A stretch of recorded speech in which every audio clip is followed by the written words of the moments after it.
පිළිගන්නවා අද stat පාඩමට cheese card test. මොකද මේ චීස් කාඩ් ටෙස්ට් වලින් අපි කරන්නේ? චීස් කාඩ් ටෙස්ට් වලින් අපි කරන්නේ continuously random variable. අපි කලින් කතා කරලා තියෙනවා එන්න ඒ විදිහ continuously වෙන random variable එකක normal distribute වෙනවා නම් ඒ විදිහ distribution එකකට අදාළව අපි ගන්න observation statistic කුයි expected statistic කුයි අතර මොකක් හරි එකඟතාවයක් තියෙනවද කියලා පරීක්ෂා කරන එක තමයි අපි මේ cheese card test වලින් කරන්නේ. නිර්වචනයක් විදිහට කිව්වොත් testing whether there is consensus between observed statistic and expected statistic. මේකට අදාළව අපි ගන්න උපකල්පනයන් කිහිපයක් තියෙනවා. ඒව තමයි අපි මේ ගන්න all observations are independent. හැම observation එකක්ම independent වෙන්න ඕනේ. එකිනෙකට independent වෙන්න ඕනේ. depend වෙන්න බෑ. ඒ වගේම අපි ගන්න ඒවල samples වල sample size එක හැමතිස්සෙම ගොඩක් ලොකු එකක් වෙන්න ඕනේ. large sample size එකක් තියෙන්න ඕනේ. ඒ වගේම මේක normally distribute වෙන distribution එකක් වෙන්න ඕනේ. normally distribution එකකට අදාළ වෙන්න ඕනේ. ඒ වගේම continuous random variables වලට අදාළ distribution එකක් වෙන්න ඕනේ. ඒ වගේම තව එකක් තමයි අපි මේකෙදී හැමතිස්සෙම අපේ variance එක known variable එකක්. නැත්නම් sigma වර්ගය කියන එක අපි හැමතිස්සෙම known variable එකක් වෙන්න ඕනේ. අපි cheese square distribution curve එක ගැන කතා කරා. cheese square distribution curve එක right tailed curve එකක්. ඒ වගේම මේකේ curve එක යට area එකේ probability එක හැමතිස්සෙම එකකට සමාන වෙනවා. area under the curve equals to 1. ඒ වගේම මේකෙදී අපි කරන්නේ one factor testing තමයි කරන්නේ. ඒ වගේම තව එකක් තමයි අපි මේකෙදී මේකේ බිඳුවක් අනන්තයක් කියන එක දක්වාම විහිදිලා තියෙනවා සංඛ්‍යාව. එතකොට ඒ වගේම අපි ගත්තොත් මේකෙදී right side එකට තමයි අපේ h0 කියන එක රිජෙක්ට් කරනවාද කියලා වැටෙන්නේ. එතකොට මේ මම කලර් කරලා තියෙන සයිඩ් එකට තමයි වැටෙන්නේ රිජෙක්ටඩ් ඒරියා එක. රිජෙක්ටඩ් ඒරියා එකේ probability එක equal වෙනවා alpha අගේට. එතකොට probability එක accepted area එක වෙන්නේ මේ පැත්ත.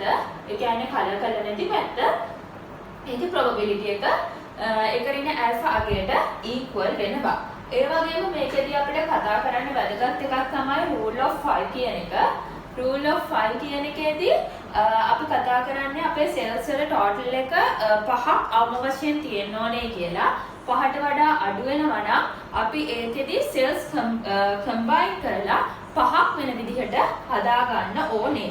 ඒ වගේම මේකෙදී අපි කතා කරන දෙකක් ගැන කියන්නේ ගණන් හදද්දී අපි කතා කරන දෙකක් තියෙනවා. ඒ තමයි goodness of fit testing කියන එකයි contingency table කියන එකයි. මේවට අදාළව ගණන් හදන්නේ කොහොමද කියලා අපි ඊළඟට කතා කරමු. අපි දැන් බලමු goodness of fit test කියන එක යටතේ කොහොමද ගණන් හදන්නේ කියලා. අපි උපකල්පනය කරමු. අපිට ධාතු කැටයක් දෙනවා. ඒ ධාතු කැටය 180 වාරයක් අපි එක උඩ දාලා ඒකෙන් ප්‍රතිඵල ගන්නවා. outcomes ගන්නවා. 180ක් outcomes ගන්නවා. එතකොට මේ 180 outcomes වලින් values එන්න පුළුවන් 1 2 3 4 5 6 කියන values ලු මේ 180 පාරක් දානකොට අපිට ලැබෙන values අනුව අපේ data set එකක් දීලා තියෙනවා frequency එක වැටෙනවලු 33 පාරක් දෙක වැටෙනවලු 26 පාරක් ඒ විදිහට අපිට එක value එකට අදාළ frequencies මේ විදිහට දීලා තියෙනවා කියලා හිතන්න. එතකොට තව අපිට දැන් මේ ගානේදී කියනවා අපේ මේ ධාතු කැටය සමබර ධාතු කැටයක්ද නැද්ද කියලා ටෙස්ට් කරන්න කියලා. එතකොට අපේ H0 නැත්නම් නිල් hypothesis එක වෙන්නේ මේ ධාතු කැටය balanced කියන එක. එතකොට H1 hypothesis එක වෙන්නේ මේ ධාතු කැටය balanced නැහැ කියන එක. එතකොට අපි මේකට අදාළව ගණනය කරනකොට අපිට ස්ටැටිස්ටික් ටෙස්ටිං ස්ටැටිස්ටික් එක විදිහට මෙන්න මේක තමයි යූස් කරන්න ඕනේ. ඒ කියන්නේ අපිට අපේ ලැබෙන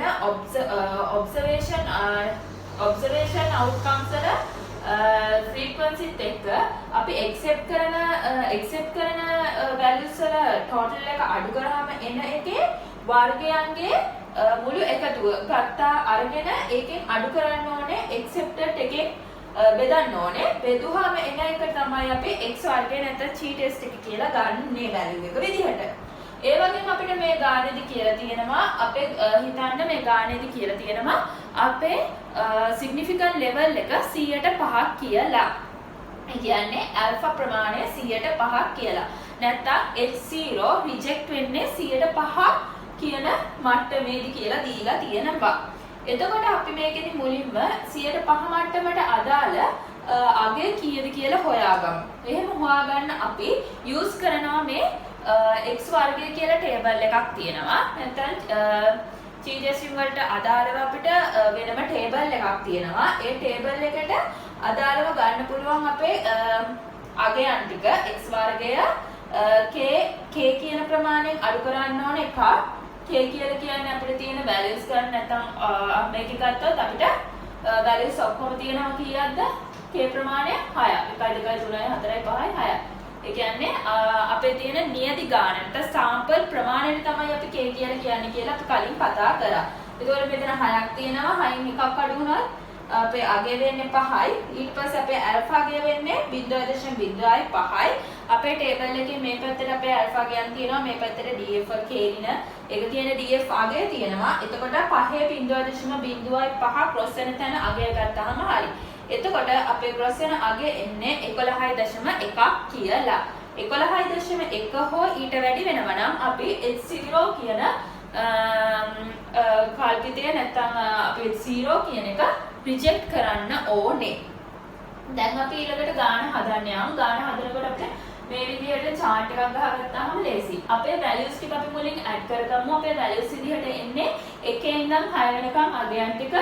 ඊට පස්සේ අපි observations කරාම ඒ කියන්නේ පරීක්ෂණ කරාට පස්සේ observations වලට ආපු outcomes ටික තමයි OI කියන එකෙන් දක්වන්න ඕනේ. අපේ ඒක දීලා තියෙන frequencies විදිහට මේ ටික ඒ ටික තමයි මෙතනට add වෙන්න ඕනේ. මෙතන total එක අනිවාර්යයෙන්ම අපේ අපි කරන times ගානට සමාන වෙන්න ඕනේ. එතකොට 180ක් අපි ධාතු කැටි උඩ දානවා එහෙනම් මෙතන total එක අනිවාර්යයෙන්ම 180ක් එන්න ඕනේ.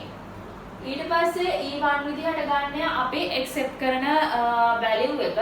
ඒ value එක අපි ගන්නේ mean එක වගේ. එතකොට අපේ observation times ගන්න කීයද 180යි අපිට ලැබෙන්න පුළුවන් basic outcomes කීයක් තියනවාද 6ක් තියෙනවා. එතකොට 186න් බෙදුවාම අපිට එනවා e value එක 30ක් කියලා.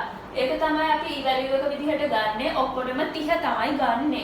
ඊට පස්සේ අපි මේ දෙකේ difference එක ගන්න ඕනේ 33න් 30ක් අඩු වුණාම 3යි 26න් 30ක් අඩු වුණාම ඍණ 4යි. ඒ විදිහට අපි මෙතනින් ගන්න ඕනේ මේ දෙකේ difference එක.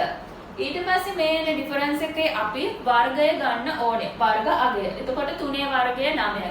ඍණ 4 වර්ගය 16යි. ඒ විදිහට ඒ වර්ග මේකේ difference එකේ වර්ග අගය අරගෙන ඒකේ total එක ගන්න පුළුවන් 64ක් කියලා. ඊට පස්සේ අපිට මේ එක අගයන් වල වර්ගය අපේ accepted value එකෙන් බෙදන්න ඕනේ. accepted value එක 30යි. නම් මේ බෙදීම 30 මේ විදිහට අපිට probability එකක් විදිහට දක්වන්න පුළුවන්. මේ ටික probability එකක් විදිහට දක්වුවම අපේ total එක එනවා 64න් 30ක් කියලා. 64 30න් බෙදුවාම අපිට දශම අගයක් විදිහට එනවා 2.13. අපි ඊට පස්සේ බලන්න ඕනේ මේ 2.13 කොයි පැත්තටද වැටෙන්නේ කියලා. අපිට කර්ව් එක ඇඳගත්තාම හරිම පහසුයි. කර්ව් එක ඇඳගත්තට පස්සේ අපි කලින් කතා කරා මේකේ තියෙන්නේ right tail එකට probability එක වැටෙන කර්ව් එකක්. එතකොට මේ පැත්ත තමයි අපේ h0 reject වෙන පැත්ත කියලා අපි කතා කරා. එතකොට අපිට h0 reject වෙන මායින විදිහට ආවේ කීයද 11.1 මෙතනට add වෙනවා. ඊට පස්සේ අපිට එන්නේ අපේ ටෙස්ටිං එකට අනුව අගය එන්නේ 2.13ක් 2.13 වැටෙන්නේ මේ පැත්තට. මොකද 11.1කට වඩා අඩු වගයක්. මේ අපේ මේ significant level එකට අදාළ අගයට වඩා අඩු වගයක් තමයි අපේ ටෙස්ටිං එකෙන් එන්නේ. මේ ඒක දක්වලා තියෙන්නේ. එතකොට 11.1කට වඩා අඩුයි 1.13 2.1.3. එතකොට මේක වැටෙන්නේ අපේ රිජෙක්ට් කරන ඒරියා එකට නෙමෙයි accepted area එකට. එහෙනම් අපි H0 කියන hypothesis එක රිජෙක්ට් කරන්නේ නැහැ. අපිට එන්න පුළුවන් නිගමනය තමයි H0 is not rejected කියන එක. අපි දැන් බලමු කොහොමද contingency table එකක් යටතේ ගාන හදන්නේ කියලා. ඔකත් මේ contingency table එකකින් කරන්නේ. මේ contingency table එකකින් කරන්නේ testing whether the relationship between variables are dependent or independent. අපි ගන්න variables dependent ද independent ද කියලා බලන එක තමයි අපි relationship එකේ. ඒ කියන්නේ variance වල තියෙන relationship එක dependent relationship එකක්ද නැත්නම් independent relationship එකක්ද තියෙන්නේ කියලා බලන එක තමයි අපි මේකේ කරන්නේ. දැන් ඔයාලා හිතන්න අපිට ගානක් කියලා තියෙනවා මොකක් හරි අයිස්ක්‍රීම් එකකට කියලා හිතුවා අයිස්ක්‍රීම් එකකට live describe age limits අනුව 20ට වඩා අඩු කට්ටිය like 141ක් ඉන්නවා dislike 41ක් 54ක් ඉන්නවා ඒ විදිහට මෙතන 20 ඉඳන් 39ට 40 ඉඳන් 59ට 60ට වැඩි කට්ටිය එහෙම බලලා අපි ඒගොල්ලෝ මොකක් හරි flavor එකකට ice cream like the dislike the කියන එක calculate කරනකොට මෙන්න මේ විදිහට අපිට observation එකකින් answers ආවයි කියලා හිතමු. එතකොට අපිට මේකෙදි මේ variables අතර relationship එක dependent independent කියලා බලන්න කියනවා. එතකොට අපි මේකෙදි හැමතිස්සෙම H0 නැත්නම් hypothesis එක ගන්නේ මේ relationship එක independent කියලා. එහෙනම් H1 වෙන්නේ මේක depend වෙනවා නැත්නම් not independent වෙනවයි කියන එක. එතකොට අපි මේකෙදි accepted value එක calculate කරන්නේ. අපි මේකෙදි කරන්නේ වගුවකට answers ටික add කරන එක. එතකොට අපි මේකෙදි accepted value එකකට අදාළ accepted value එක calculate කරන්නේ row එකේ total එක වැඩි කරන්න ඕනේ columns වල total එකෙන් වැඩි කරලා ඊට පස්සේ අපි ඔක්කොම මුළු total එකෙන් බෙදන්න ඕනේ. එතකොට අපිට එකකින් එක accepted value calculate කරන්න පුළුවන්. අපි මේ විදිහට වගුවක් දාගත්තොත් අපි මේකට තමයි කියන්නේ contingency table එකක් කියලා. age limits මේ පැත්තට දාගත්තා. flavor එක අනුව like dislike කියනවා මේ පැත්තට. sorry. ඊට පස්සේ එතන total එක ගන්නවා. ආයි මේ පැත්තට total එක ගන්නවා. අපි මෙතන මම කොටු වලින් දක්වලා තියෙනවා අපිට දීලා තියෙන data ටික මේ තියෙන්නේ කොටු වලින් දාලා තියෙන්නේ 141යි 78යි 48යි 28යි 54යි 32යි 32යි 62යි ඔය විදිහට උටින් අපි දාගන්නවා අපේ මේ දීලා තියෙන data ටික ඊළඟට අපි මෙතනට දාන්නේ අපේ accepted එකින් එකට අදාළ accepted value එක accepted value එක කියන්නේ E1 මේ data set එක O1 observation values මේ තියෙන observation value මෙතන තියෙන්නේ accepted values. accepted value එක අපි කිව්ව calculate කරන්නේ total of row එක වැඩි කරනවා total of column එකෙන් බෙදනවා total එකෙන්. අපි මේකේ බලමු මේකේ කොහොමද කරන් තියෙන්නේ කියලා. මෙතන row එකේ total එක 300ක් එනවා. ඒ කියන්නේ 146 78 48 28 මේ ටික එකට එකතු කරාම එනවා 300ක්. එතකොට column එකේ total එක එනවා 146යි 54යි එකතු කරාම 200ක්. ඒ විදිහට තමයි අපි එක එක column එකේ total එක ගන්න, එක එක row එකේ total එක ගන්න. ඊට පස්සේ accepted value එක බලන්න මෙන්න මේ row එකේ total එක කීයද 300යි, මේ column එකේ total එක කීයද 200යි. එතකොට මේ ඔක්කොම table එකේ එකතුව ගත්තොත් 480ක් එනවා. එතකොට අපි accepted value එක ගන්නේ 300 වැඩි කරන්න ඕනේ 200ෙන් ඊට පස්සේ total එක 480ෙන් බෙදන්න ඕනේ.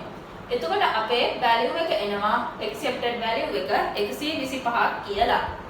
ඊළඟට අපිට 300යි 110යි බෙදනවා 480ෙන්. මෙතනදී අපිට එන්නේ දශම සංඛ්‍යාවක් 48.75යි කියලා අපි ඒක වටේට තමයි accepted value එක 69 විදිහට දාලා තියෙන්නේ. ඒ විදිහට අපිට එකින් එකේ accepted value එක මේ විදිහට calculate කරගන්න පුළුවන්. ඒ විදිහට calculate කරලා තමයි මම මෙතන 125 69 50 56 75 41 30 34 විදිහට දාලා තියෙන්නේ. ඊට පස්සේ මම කිව්වා අපේ nil hypothesis එකයි aggregative axis hypothesis එකයි වෙන්නේ මොකද්ද කියලා. හැමතිස්සෙම අපේ nil hypothesis එක independent කියලා තමයි ගන්න ඕනේ. එතකොට අපිට මේ ගානේදී කියනවා අපේ ඇල්ෆා අගය නැත්තම් සිග්නිෆිකන්ට් ලෙවල් එක 105ක් කියලා. 105ක සිග්නිෆිකන්ට් ලෙවල් එකකදී අපේ x වර්ගයේ ටේබල් එක නැත්තම් ස්කයි ස්ක්වයර් ටේබල් එකෙන් බලන්න ඕනේ වැලියු එක කොච්චරක් එනවද කියලා. මෙතනට ගන්න අපි වැලියු එක විදිහට අපේ තියෙන රෝස් ගානේ එකක් අඩු කරලා. රෝස් කීයක් තියෙනවද මේ පැත්තට? රෝස් දෙකක් තියෙනවා. එහෙනම් දෙකෙන් එකක් අඩු කරන්න ඕනේ. ඊට පස්සේ ගන්නවා එක වැඩි කරන්න ඕනේ. අපේ කොලම්ස් කීයක් තියෙනවද? කොලම්ස් වල අගෙන් එකක් අඩු කරලා. අපේ කොලම්ස් තියෙනවා 4ක්. කොලම්ස් 4ෙන් එකක් අඩු කරාම 3යි. මේ දෙක වැඩි කරාම එනවා 3ක්. එකවර 3 3යි. ඊට අපේ මට්ටම කීයද? සිග්නිෆිකන්ට් ලෙවල් එක 0.05. එතකොට 3.0.05 බැලුවාම ක්‍රොස් වෙන තැන අපිට අගේනවා 7.81ක් විදිහට. ඊළඟට අපි මේ විදිහට ටේබල් එකක් ගහ ගන්න ඕනේ. ඔබ්සර්වේෂන් වැලියුස් ටික මෙතනට දා ගන්නවා. ඒ කියන්නේ මෙන්න මේ ටික. ඊට පස්සේ අපි accepted values calculate කරගත්තා. මෙන්න මේවා. ඒ ටික දා ගන්න ඕනේ මෙතනට. ඊට පස්සේ ඒ දෙකේ difference එක ගන්නවා. 146යි 125ක් ගියාම 21යි. එන්න ඒ විදිහට ඔක්කොගෙම එකින් එකට difference එක ගන්න ඕනේ. ඊට පස්සේ difference එක ගත්ත එකේ වර්ග අගය ගන්න ඕනේ. එතකොට 21 වර්ගය 441යි. 9 වර්ගය 81යි. ওই විදිහට එකින් එක ඒ අගයන්ට අදාළ වර්ග අගය ගන්න ඕනේ. ඊට පස්සේ ඒ එන අගය accepted value එකෙන් බෙදන්න ඕනේ probability එකක් විදිහට දක්වන්න. ඊට පස්සේ ඒක දශම සංඛ්‍යා විදිහට දාලා මම මේ තියෙනවා. ඒ කියන්නේ එකක් උදාහරණයකට විදිහට ගත්තොත් 441 බෙදන්න ඕනේ. ඒකට අදාළව accepted value එක කීයද? 125යි. 125යි. ඊළඟට ගත්තොත් 81යි. ඒකට අදාළ accepted value එක 69යි. ওই විදිහට හැම එකේම calculate කරගන්නවා. මම මෙතන දශමාංගය විතරයි දාලා තියෙන්නේ. භාග විදිහට ඔයාලා කියා ගන්න පුළුවන්. ඊට පස්සේ ඒ ටිකේ total එක ගන්න ඕනේ. total එක එනවා 49.83. එතකොට ඊළඟට අපි මේ විදිහට curve එක ඇඳගෙන curve එකට apply කරලා බලමු. එතකොට අපිට ලේසි මේක H0 නැත්නම් nil hypothesis එක reject කරනවද නැත්නම් accept කරනවද කියලා decide කරන්න. අපේ මේ side එක accepted side එක මේක reject side එක අපේ මොකද significant level එක වෙන්නේ 7.81 කියන තැනින් කැපෙන එක. එතකොට මෙතනින් එහාට ඔක්කොම එනවා ඒවා අපි reject කරන්න ඕනේ. එතකොට අපිට ආපු අගේ කීයද? 49.8යි. එතකොට 49.8 වැටෙන්නේ 7.81කට වඩා වැඩි හින්දා මේ side එකට. එහෙනම් අපි අපේ nil hypothesis එක reject කරනවා. ඒ කියන්නේ අපේ මේ variables වල relationship එක independent relationship එකක් තියෙන්නේ කියන එක තමයි අපිට එන්න පුළුවන් නිගමනය.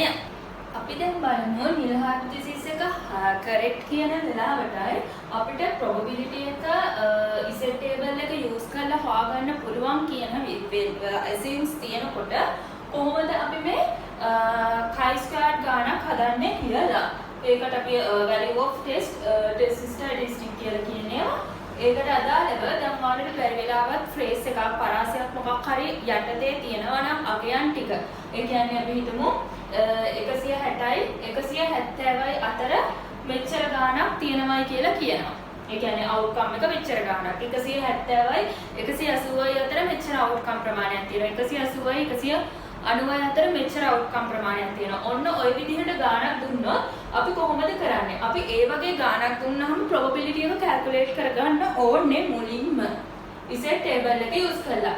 එතකොට අපිට අපි assume කරමු මොකක් හරි ගානක අපිට දීලා තියෙනවා 160යි 170යි අතර පරාසයක අපි හිතමු 10ක් outcomes තියෙනවා. ඔය විදිහට මොකක් හරි දීලා තියෙනවා. එතකොට මේකෙදි අපි x අගයන් කියලා ගන්න ඕනේ දෙකක් 160 කියන්නේ අගාගයයි වැඩිම අගය 160යි 170යි. ඊට පස්සේ මේවට වෙනම z අගයන් calculate කරගන්න ඕනේ. එතකොට z අගය calculate කරන්නේ අපි දන්නවා. තව අපිට මේ ගානේ අපි assume කරමු අපේ mean එක 164ක් කියලා දීලා තියෙනවා. standard ස්ටෑන්ඩඩ් ඩීවියේෂන් එක 10ක් කියලා දීලා තියෙනවා. එතකොට Z කියනගේ කොහොමද හොයන්නේ අපි? අපේ තියෙන x අගයෙන් අඩු කරන්න ඕනේ මීන් එක, ඊට පස්සේ බෙදන්න ඕනේ ස්ටෑන්ඩඩ් ඩීවියේෂන් එකෙන්. එතකොට අපේ මෙතන x අගය වෙන්නේ 160යි. 160න් අඩු කරනවා 164ක්, ඊට පස්සේ බෙදනවා 10න්. එතකොට එනවා ඍණ 0.4යි කියලා. ඊට පස්සේ අපි 170ට අදාළව ගත්තොත් අපිට ඒකේ z අගය එනවා 0.6යි කියලා. ඊට පස්සේ ඔයාලට මතකයි ඇති z ටේබල් එකකින් කොහොමද අපි වැලියු එක ගන්න කියලා. එතකොට මේ දෙකට අදාළව දැන් z මේ 0.4කට අදාළව මේ කොටස විතරනේ එන්නේ. මේ කොටස එන්නේ 0.6කට අදාළව විතර. මේ දෙකේ ටෝටල් එක ගන්න ඕනි z අගයන් වල එන. එතකොට අපිට එනවා 0.38යි 1. Z අගයන් කැල්කියුලේට් කරපු හැටි ඔයාලට මතකයි ඇති කියලා හිතනවා. ඊට පස්සේ අපි මේකේ මේ එන probability එක අපේ sample size එක අපි හිතමු sample size එක තියෙනවා 200ක් කියලා. ඊට පස්සේ අපි මේ අපිට දීලා තියෙන probability එක sample size එකෙන් වැඩි කරන්න ඕනේ. එතකොට අපිට එනවා expected value එක. EI එක. ඊට පස්සේ කරන්න තියෙන්නේ අපේ සාමාන්‍ය සුපුරුදු පරිදි අපි chi-square ගණන් හදනකොට අපි ටේබල් එකක් ගහගත්ත observed value දාලායි expected value දාලායි ටේබල් එකක් ගහගෙන තමයි අපි chi value එක calculate කරගත්තේ. එන්න ඒ විදිහට අපි අදාළ අගයන් insert කරලා අපේ chi value එක calculate කරගන්න ඕනේ. ඉස්සෙල්ලා අපි ගණන් හැදුවා වගේම තමයි ඉතිරි process එක යන්නේ. ඔයාලට mainly මේ කොටසේදී කියන්න තියෙන්නේ අපි මේකෙදී expected value එක කොහොමද calculate කරන්නේ කියලා. expected value එක calculate කරන්න අපි set table එක use කරගෙන අපි ඒ අදාළ පරාසයට අදාළ ගන්න ඕනේ මොකද්ද probability එක ගන්න ඕනේ. set table use කරලා ඒ එන probability එක වැඩි කරන්න ඕනේ sample size එකෙන්. අපේ sample size එක 200 කියලා දීලා තියෙනවා කියලා අපි assume කරනවා. ඒ විදිහට තමයි expected value එක ගන්නෙ. ඉතිරි ටික අපි කලින් ගණන් වල හැදුවා වගේම තමයි ගන්න ඕනේ. දැන් ඔයාලා හිතන්න සමහර වෙලාවට අපිට දෙන්න පුළුවන් මෙහෙම පරාසයක් නැතුව 160ට වඩා අඩු කියලා. නැත්නම් 170ට වඩා වැඩි. එතකොට ඒ කියන්නේ 160ට වඩා අඩු කියන්නේ මෙන්න මේ පරාසය. මේ මම ඩොට්ස් වලින් පෙන්නලා තියෙන පරාසය තමයි අපිට ගන්න ඕනේ probability එක. මෙතනට probability එක කොච්චරක් එනවද කියලා. ඔයාලට මතක ඇති අපි මේ විදිහ ගන්නොත් ඉසෙට් වලදී කරා. එතකොට මෙන්න මේ කොටසට අදාළ probability එක ඒ විදිහට ඉසෙට් table එකේ අපි calculate කරගන්න ඕනේ. ඊට පස්සේ ඒ එන probability එක sample size එකෙන් වැඩි කරලා expected value එක ගන්න ඕනේ. ඊට පස්සේ සාමාන්‍ය පරිදි අපි හදාගෙන ඊළඟට මේ H0 නැත්නම් nil hypothesis එක reject කරනවද not reject කරනවද කියලා decision එකකට එන්න ඕනේ. lesson එකට අදාළව අපිට basically ඉගෙන ගන්න තියෙන ඔය ටික ඊළඟ දවසේ තවත් අලුත් පාඩමකින් හමු වෙමු.